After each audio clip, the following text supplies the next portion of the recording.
الحمد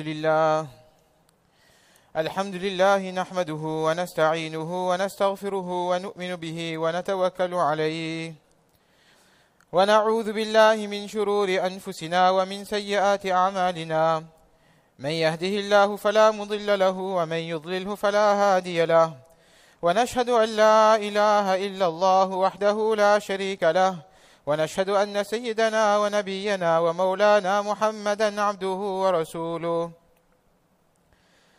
قال الله سبحانه وتعالى ربما يود الذين كفروا لو كانوا مسلمين وقال الله سبحانه وتعالى ظهر الفساد في البر والبحر بما كسبت أيدي الناس ليذيقهم بعض الذي عملوا لعلهم يرجعون وقال النبي صلى الله عليه وسلم الكيس من دان نفسه وعمل لما بعد الموت والعاجز من أتبع نفسه هواها وتمنى على الله أو كما قال عليه الصلاة والسلام.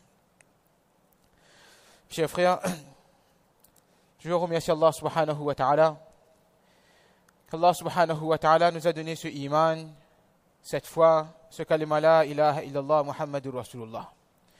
Le plus grand bienfait et le plus grand ni'mat qu'une personne peut avoir, c'est d'avoir ce iman et d'avoir ce kalima. Et pour nous montrer la valeur et le poids de ce iman, le prophète sallallahu alayhi wa sallam l'a dit dans un hadith que si dans un plateau de la balance, on mettait les 7 cieux et les 7 terres, dans un plateau de la balance, on met les 7 cieux et les 7 terres, et de l'autre côté, on met ce kalima, la ilaha illallah. Le prophète sallallahu alayhi wa sallam a dit que ce kalima pèserait plus lourd que les 7 cieux et les 7 terres. Donc Allah nous a donné ce iman, Allah a embelli notre cœur avec cette foi. Une fois le prophète sallallahu alayhi wa sallam est en train d'expliquer aux compagnons, il dit quand les gens de l'enfer, les gens qui étaient destinés à l'enfer, ils seront dans l'enfer. Alors, inna nasa min ahli la ilaha illallah yadkhuluna an-nar bi dhunubihim.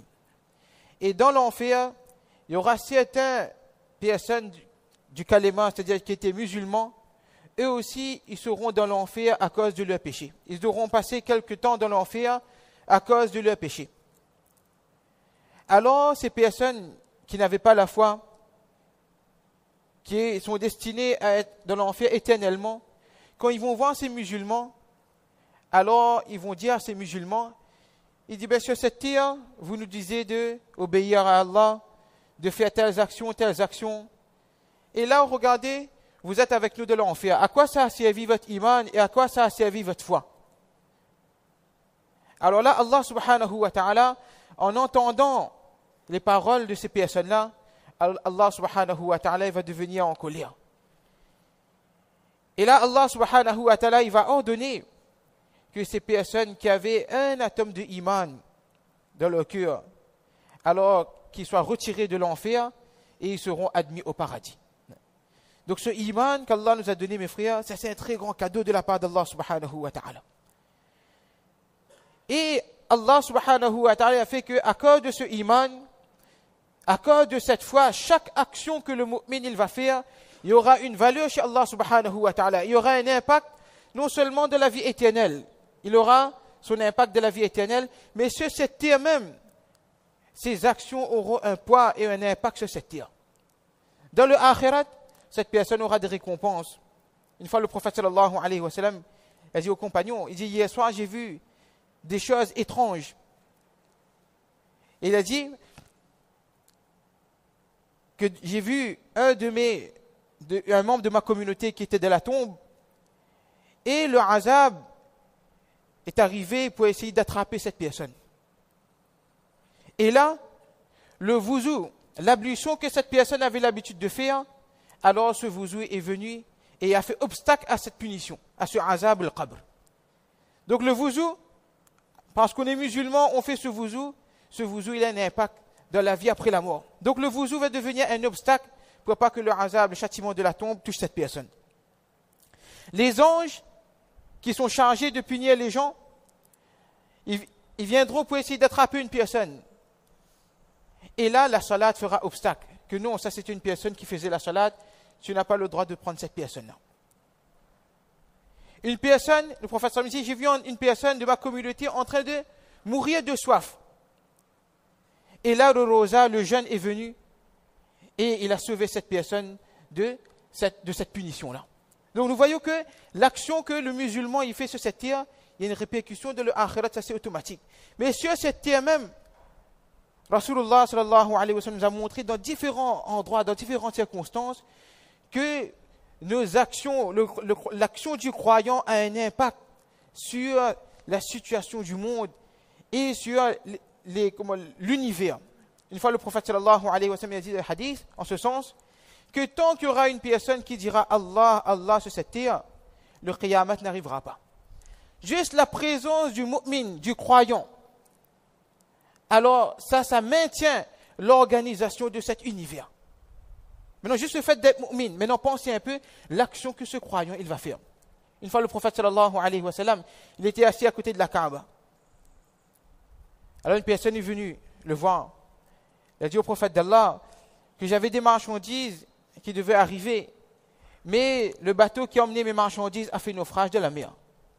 A fait naufrage et tous mes marchandises ont été détruites.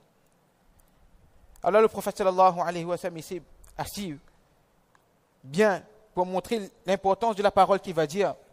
Et là le prophète sallallahu alayhi wa sallam a dit qu'il n'y a pas un bien qui est détruit sur la terre ou dans la mer si ce n'est que par le non-paiement de la zakat. Si ce n'est que par le non-paiement de la zakat. De le mu'min, il fait une bonne action, il y a un impact positif sur l'univers. Et quand il devient désobéissant, alors automatiquement il y aura un impact négatif sur cet univers. Le prophète sallallahu alayhi wa sallam a dit que Allah Ta'ala a dit. Il a dit je suis Allah. Allah Ta'ala a dit que je suis Allah. Il n'y a pas d'autre divinité à part moi. Et Allah Ta'ala parle à ses serviteurs, il dit quand mon serviteur m'obéit, alors je mets dans le cœur des dirigeants et des gouverneurs la rahma, la miséricorde et la pitié pour cet être humain. Allah il fait descendre la miséricorde et Allah il met quelqu'un de bon comme dirigeant pour veiller aux affaires des musulmans.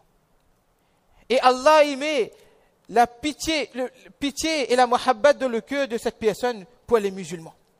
Et Allah subhanahu wa ta'ala dit, mais quand ce serviteur, il désobéit à Allah, quand ce serviteur, il commence à me désobéir, alors je vais mettre au-dessus d'eux quelqu'un qui sera dur et qui n'aura pas de pitié pour eux.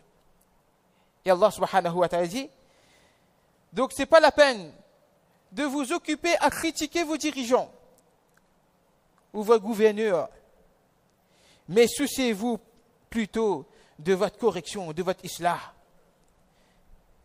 Et demandez pardon à Allah subhanahu wa ta'ala. Donc Allah subhanahu wa ta'ala nous montre que quelle que soit la situation que le musulman fait face, Allah nous interpelle tout d'abord de nous soucier de nos propres actions et de nous soucier de la situation de notre cœur. Quel est le niveau de iman? Parce que c'est qu'on a ce iman, comme on a dit au début, ça c'est un bienfait de la part d'Allah. Mais il y a une demande de la part d'Allah subhanahu wa ta'ala. Allah dit dans le Coran, Aminu kama amana nas. C'est pas suffisant de dire qu'on a iman, qu'on a la foi, qu'on a ce kalima. Mais Allah dit, emmenez, croyez, comme les gens ont cru, c'est-à-dire comme les compagnons de Rasulullah sallallahu alayhi wa sallam, ils ont cru. Ça c'est le niveau de iman qui est recherché par Allah subhanahu wa ta'ala. Et quand la umma, quand la communauté, il va s'efforcer d'emmener ce niveau de iman, il va corriger ses actions. Alors là, Allah subhanahu wa ta'ala, il envoiera son aide. Parce que ça c'est Allah subhanahu wa ta'ala, il a pris cette responsabilité. Wa kana haqqan alayna nasrul mu'minin.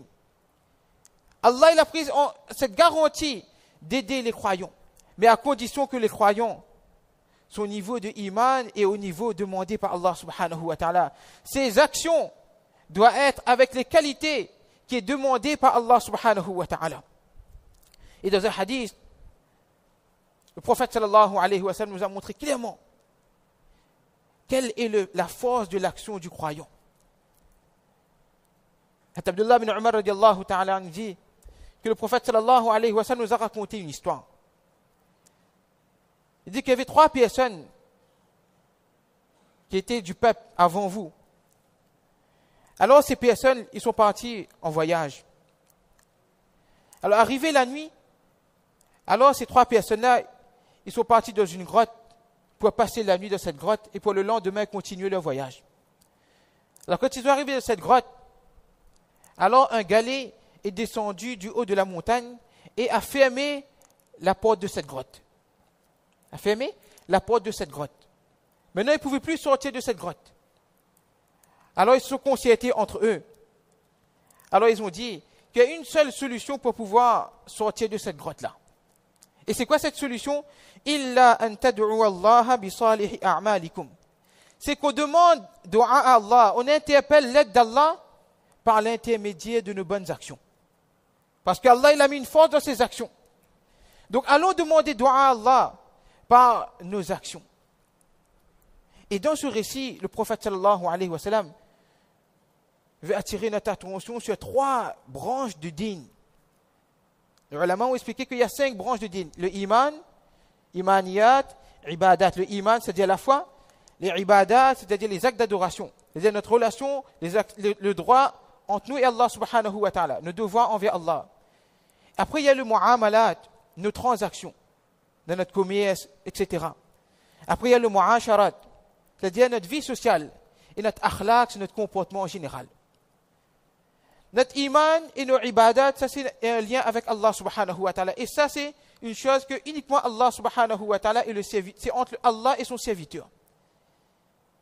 Mais dans ce récit, le prophète sallallahu alayhi wa sallam nous montre que les 3 autres branches, le mu'amalat, le mu'asharat et le akhlaq, le comportement, ça c'est 3 choses que si la Ummah a rectifié ces 3 branches, alors on sera apte à avoir l'aide d'Allah subhanahu wa ta'ala. Mais si de l'autre côté, le iman et le ibadat est correct, une personne il fait sa salat, il lit son Coran, etc. Mais sa transaction est incorrecte, son comportement est mauvais. Dans sa vie sociale, il y a des manquements. Alors jamais on pourra avoir l'aide d'Allah subhanahu wa ta'ala. Donc la première personne, il a fait dua avec Allah, il dit, oh Allah, moi j'avais 2 parents qui étaient vieux. Et tous les jours je partais pour tirer le lait des animaux. Et je venais, et avant de donner à mes enfants le lait, je donnais à mes parents. Mais une fois, j'étais parti pour chercher le bois. Donc je suis arrivé en retard à la maison. Et quand je suis arrivé, mes 2 parents s'étaient déjà endormis. Et mes enfants qui étaient là, ils voulaient le lait. Mais je me suis dit que tant que mes parents ne vont pas boire ce lait, je ne donnerai pas à mes enfants. Alors j'ai attendu le réveil de mes parents avec cette tasse de lait. J'ai attendu que mes parents se réveillent pour leur donner le lait. Et quand ils se sont réveillés, là je leur ai donné le lait, puis j'ai donné à mes enfants. Il dit, oh Allah, si j'ai fait cette action uniquement pour toi et pour te plaire, oh Allah, enlève ce rocher pour qu'on puisse sortir de cette grotte. Alors Allah subhanahu wa ta'ala, il a poussé le galet, mais l'espace qu'il y avait, ce n'est pas suffisant pour pouvoir sortir de la grotte. Donc là, nous voyons, mes frères, par ce comportement, par le akhlaq, que cette personne il avait non seulement envers ses parents, mais en général envers tout le monde. Principalement envers nos parents. Allah dans le Coran nous interdit de dire ouf envers nos parents. Même s'ils sont âgés, alors de prendre soin de nos parents. De bien parler avec nos parents. On est dans une société telle que l'environnement même nous pousse à désobéir à nos parents. Et le prophète sallallahu alayhi wa sallam a dit que ça c'est parmi un signe du Qiyamat. C'est un signe de la fin des temps. Qu'un enfant, son père ou bien sa mère lui dira de faire un travail, de faire quelque chose, alors il dira qu'il n'y a pas de temps. Il est occupé à faire ce devoir, à faire telle chose. Mais 2 minutes après, son camarade lui téléphone pour lui dire de venir pour faire telle chose. Alors tout de suite, cet enfant, il est prêt pour aller avec ses copains. Le prophète m'a dit que l'homme sera dur avec ses parents, mais il sera doux avec ses camarades. Donc dans ce récit, le prophète sallallahu alayhi wa sallam nous montre, avec le akhlaq, une personne peut résoudre ses problèmes. Donc Allah, il a enlevé le rocher. La deuxième personne, elle a dit que, oh Allah, j'avais une cousine, et j'aimais tellement cette cousine, que je voulais faire avec cette cousine-là un acte qui était interdit. Mais cette cousine, elle refusait. Jusqu'à ce qu'arrive un moment que cette cousine, elle était dans le besoin, elle est venue me demander de l'aide. Alors j'ai donné à cette cousine 120 dinars avec cette condition qu'elle me permet de faire le zina. Alors cette cousine, elle était dans le besoin, elle a accepté. Mais arrivé au moment de faire l'acte, alors elle m'a dit, crains Allah. Et dès qu'elle m'a dit ça, alors j'ai arrêté. Et j'ai dit à cette cousine que voilà, c'est 120 dinars, tu prends pour toi et ce n'est pas la peine de me rendre. Il dit, oh Allah, si j'ai fait cette action pour te plaire, alors Allah enlève ce rocher pour qu'on puisse sortir de cette grotte-là. Et là, Allah subhanahu wa ta'ala a poussé ce rocher. Donc là, on voit que cette personne, il s'est protégé du zina, de l'adultère. L'adultère, mes frères, c'est une action tellement détestable chez Allah subhanahu wa ta'ala. Le prophète sallallahu alayhi wa sallam a dit, quand une personne, il fait le zina, l'adultère, alors son iman sort de son cœur. Le iman ne peut pas rester dans le cœur d'une personne qui fait l'adultère.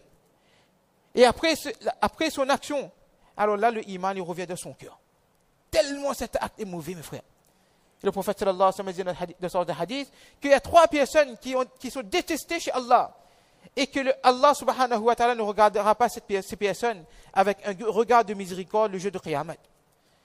Et parmi une de ces 3 personnes, ce sera cette personne qui est âgée.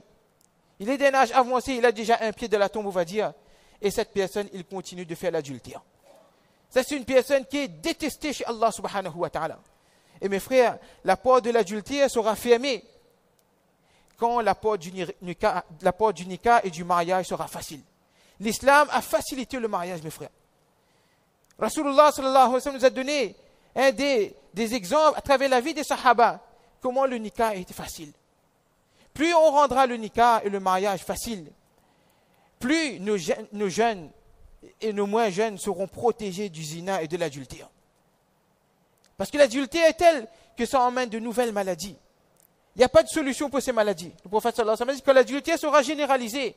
Alors Allah enverra des maladies que le peuple avant n'a jamais entendu parler de ces maladies.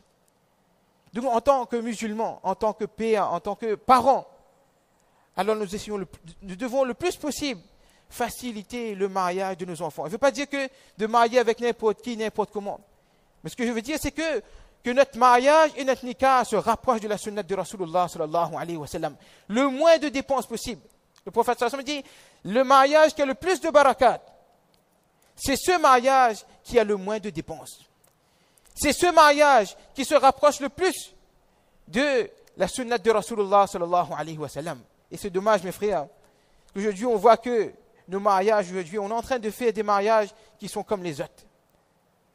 C'est juste un rappel, mes frères, pour moi-même en premier, que comment on prend conscience qu'on a un modèle qui est parfait devant nous, qui est le modèle de Rasulullah sallallahu alayhi wa sallam.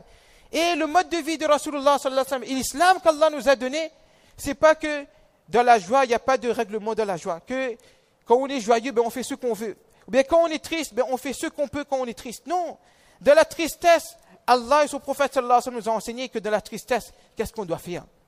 Quand il y a un maillette, alors on ne doit pas faire comme les autres, de déchirer ses vêtements, d'arracher ses cheveux. Non, il y a une limite, on doit être triste, mais il y a une limite aussi de notre tristesse. De ne pas être tellement triste qu'on devient dépressif, qu'on perd toute notre raison. Non, le prophète sallallahu alayhi wa sallam nous a enseigné. Inna lillahi ma akhadha wa lahu ma a'ta.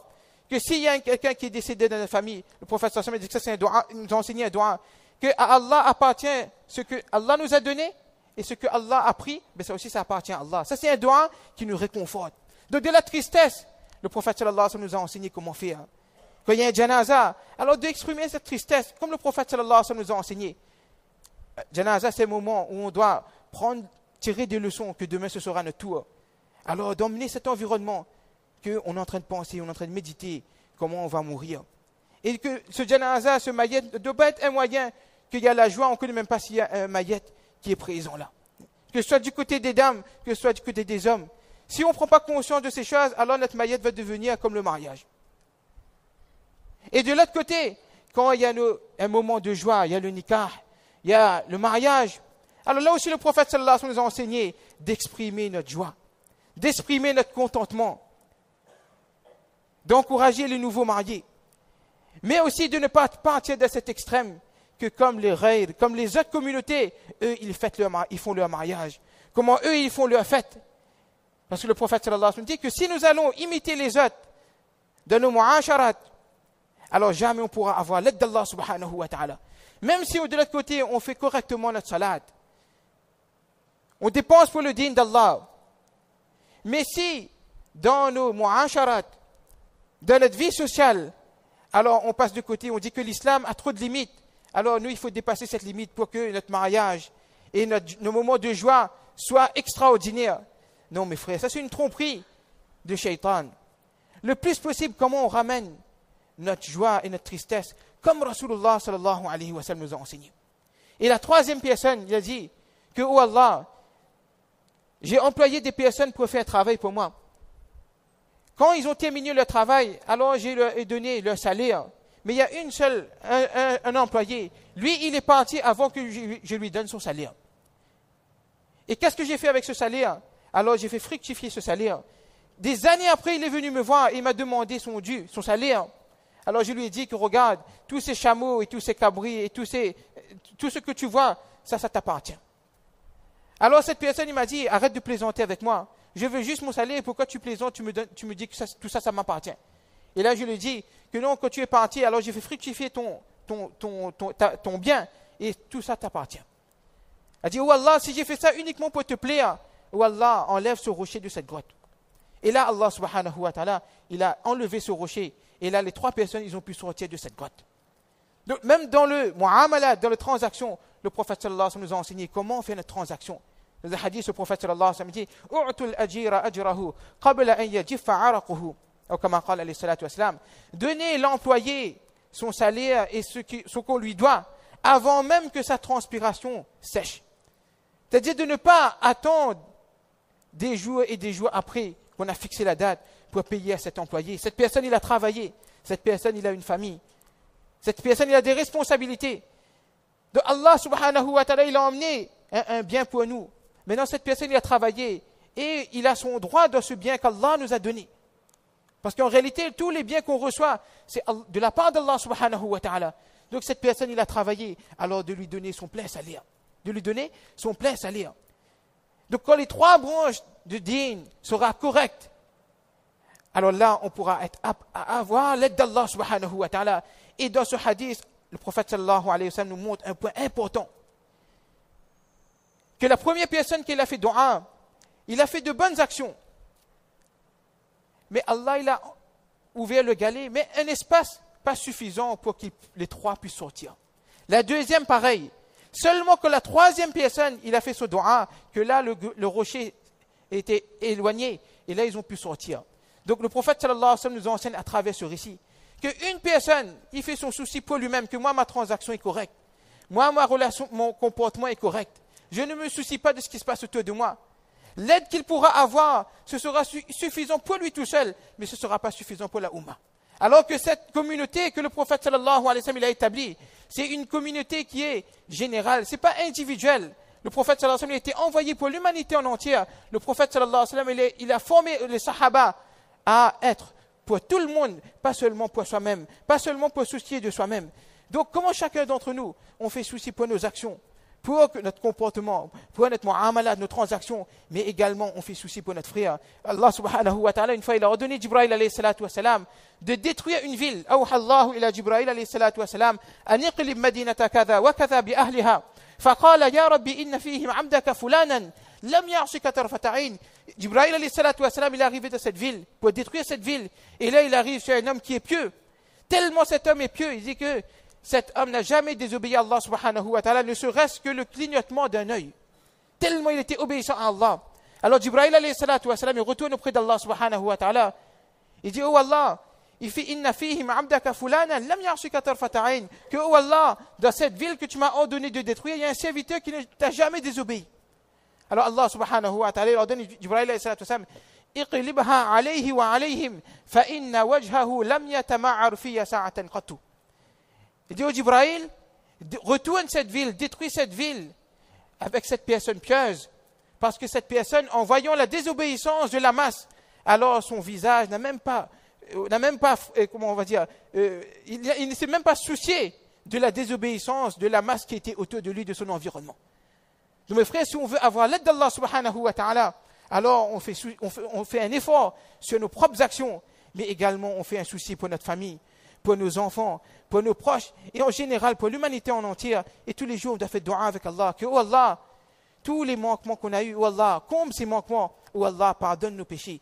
Oh Allah, pardonne nos péchés et pardonne nos erreurs. Et on fait l'intention ferme que dans le futur, d'obéir à Allah subhanahu wa ta'ala. Et même si dans le futur, après, on a eu des manquements, mais le fait qu'on montre à Allah notre humilité, on montre à Allah qu'on veut obéir à Allah subhanahu wa ta'ala, qu'on veut changer notre vie, Allah subhanahu wa ta'ala, il passera sur nos erreurs. Donc Allah ta'ala nous donne le tawfiq, mes frères, Inch'Allah, de comprendre ces quelques paroles. Et Allah ta'ala nous donne le tawfiq, Inch'Allah, de perfectionner notre iman et nos actions. Et Allah ta'ala nous utilise, Inch'Allah, pour être un moyen de hidayat, de guider pour l'humanité en entière. Wa akhiru da'wana, alhamdulillahi rabbil alamin.